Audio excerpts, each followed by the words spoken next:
Whenever you're ready. Huh? 5 minutes. 5 to 7 minutes. Okay.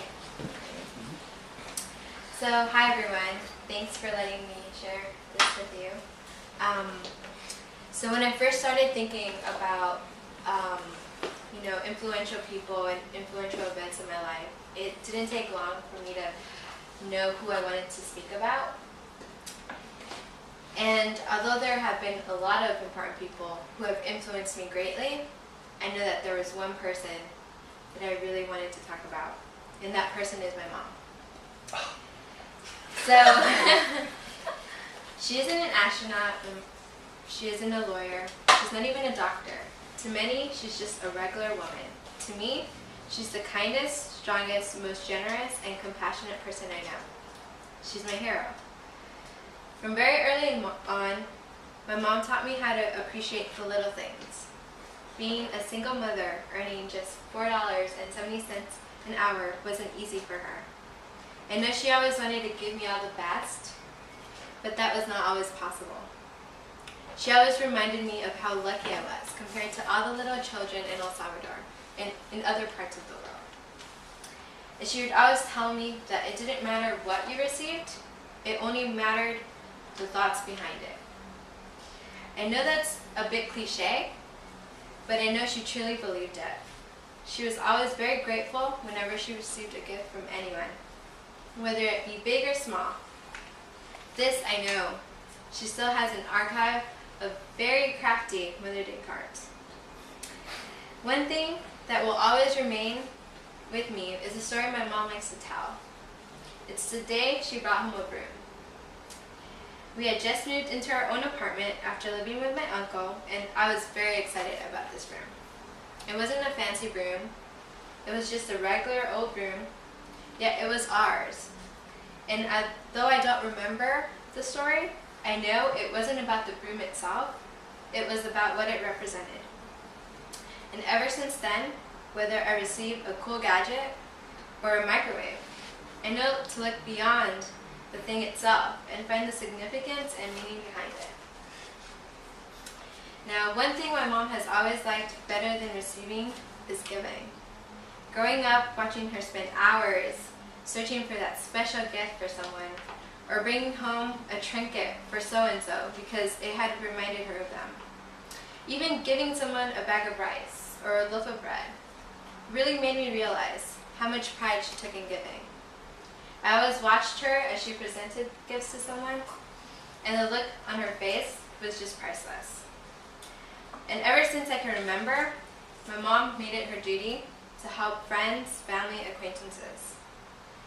Her willingness to help taught me the value in giving, and her genuine enthusiasm has instilled in me the desire to give. But above all, it is my mom's strength that I admire the most. She has had a lot of difficult experiences that have shaped who she is. Immigrating to the United States was one of the hardest decisions she ever had to make. She made the journey in order to get a better job and send it to her family back home. She made that journey, knowing that she would have to leave her family and come here and live alone. She struggled raising a kid on her own, but through it all, she maintained her strength and learned from all of her experiences. I never saw her falter or break down. Her experiences have not only helped her, but they have made me realize how lucky I am. Because I know I will never go through those same experiences she did.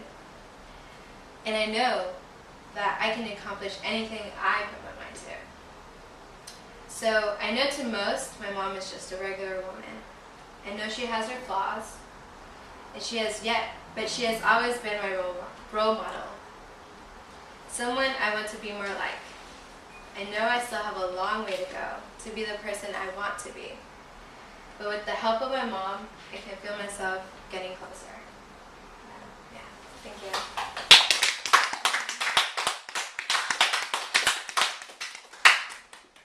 So, can we get the time? 4:32.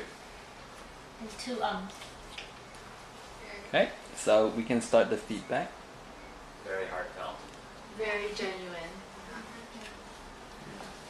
Oh, I talked about getting into a groove. I think in the beginning it was a little shaky. You were having little nervous things, but then after like the minute and a half or second minute mark, it just Flowed you know really well. you just got in the groove and everything went really well. Pace was perfect, and I know your enunciation is the best I've heard so far. So very good. Yeah, I like how you like sometimes you'll talk really loud to emphasize the words, and then you go quite soft when you want to talk something deeper. That tone of voice. Yeah. And just just so everybody understands this, we're all at different levels in terms of speaking. So it's okay if you read, but what I want to say to you is that you did a great job reading.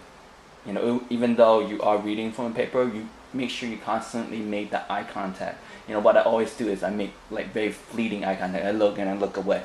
But you stay there for at least a second or so, and then you move on. You make that connection with your audience. That's really good. That's even though it's reading, in like an actual speech, you obviously want to move away from it. But with what you did, it was great. It worked really well. The only thing I have gripes about is the first couple minutes you were a lot, a little bit, a couple of them, Yeah. So just be conscious of that, because you can get rid of that once you become conscious of it. Yeah. Oh, All right.